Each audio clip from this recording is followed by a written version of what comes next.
విజయవాడ నగరం నుంచి నీరంతా వెళ్లిపోయిందని మంత్రి నారాయణ స్పష్టం చేశారు. విజయవాడలోని పలు ప్రాంతాల్లో ఆయన పర్యటించారు. వైసీపీలోని కొందరు వదంతులు సృష్టిస్తున్నారని అన్నారు.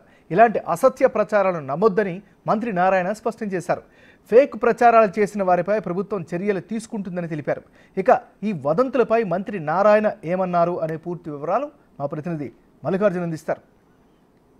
ఏదైతే వదంతులు వ్యాపించాయో ఆ ప్రాంతంలో అయితే మంత్రి నారాయణ గత రాత్రి కూడా పర్యటించారు. ప్రస్తుతం ఇప్పుడు కూడా పర్యటిస్తూ ఉన్నారు. ఆ వదంతులపై కూడా మనతో మాట్లాడారు. సార్, నిన్న ఈ ప్రాంతంలోనే వదంతులు అనేవి వ్యాపించిన పరిస్థితి, నీళ్లు వస్తూ ఉన్నాయి, మళ్ళీ వరద వస్తూ ఉందండి. ఇప్పుడు ఎలా ఉంది సార్ అసలు ఈ ప్రాంతం అంతా?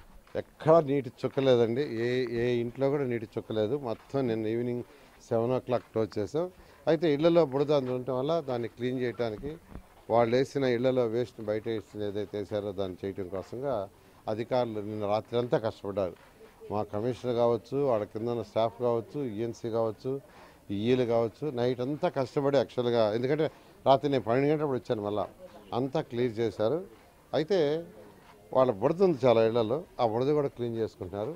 అయితే ఈ ఏరియాకి ఒక 24 hours వాటర్ ఇవ్వన్నాను, లేదా 12 hours, ఎందుకంటే ట్యాప్స్ ఉన్నాయి, ఆ ట్యాప్స్ ద్వారా కడుక్కుంటారని. ఫైర్ ఇంజిన్లు వచ్చినాయి కానీ అవి అక్కడి నుంచి ఇక్కడ దాకా రాలేవి, సందులో వచ్చే ఫైర్ ఇంజిన్లు కాదు. ఆ విధంగా యాక్చువల్గా ఇవన్నీ కేవలం వదంతులే, ఎవరు నమ్మద్దు. ఈరోజు బుడమేరులో కేవలం 800 క్యూసెక్కులు మాత్రమే ఉంది. బుడమేరు కెపాసిటీ 15,000 క్యూసెక్కులు. 15,000 క్యూసెక్కులు దాటితేనే ఇబ్బంది.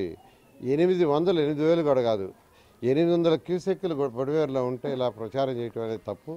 ప్రజల్ని భయభ్రాంతులు చేయటం తప్పు.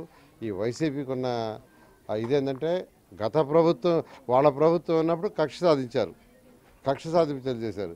ఇప్పుడు ప్రభుత్వం వచ్చి ఎంతో స్మూత్గా జరుగుతూ ఉంటే ఇలాంటి వదతులు చేశారు. అందుకని డీజీపీ గారికి చెప్పా, ఆయన త్వరలో దాని మీద ఎవరిని ఐడెంటిఫై చేసి యాక్షన్ తీసుకోవడం జరుగుతుంది. అది ఎట్లా సార్, వీళ్ళు ప్రచారం చేయటం కూడా చాలా ఎక్కువగా చేసిన పరిస్థితి ఉంది.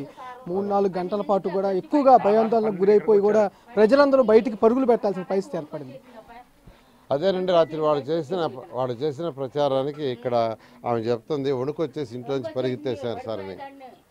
ఆడ 800 క్యూసెక్కులు ఉంటే 15,000 దాని కెపాసిటీ అయితే అలా చేసి రాత్రి ఎంత టెన్షను, ఎంతమందికి టెన్షను, మునిగిపోతుందంటే విజయవాడని గగ్గోలు చేశారు. ఇది కరెక్ట్ కాదు. ఖచ్చితంగా ఇది వైసీపీ నాయకులు చేసినదే, వాళ్ళ మీద యాక్షన్ తీసుకోవడం జరుగుతుంది.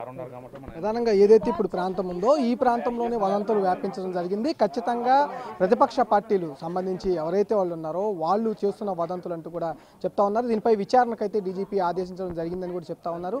ఖచ్చితంగా ఎవరైతే చేశారో వాళ్ళని గుర్తించి చట్టపరమైన చర్యలు తీసుకుంటామంటూ కూడా మంత్రి నారాయణ చెబుతున్న పరిస్థితి కనిపిస్తా ఉంది. కెమెరా కిరణ్తో మల్లికార్జున, బిగ్ టీవీ, కండ్రికని.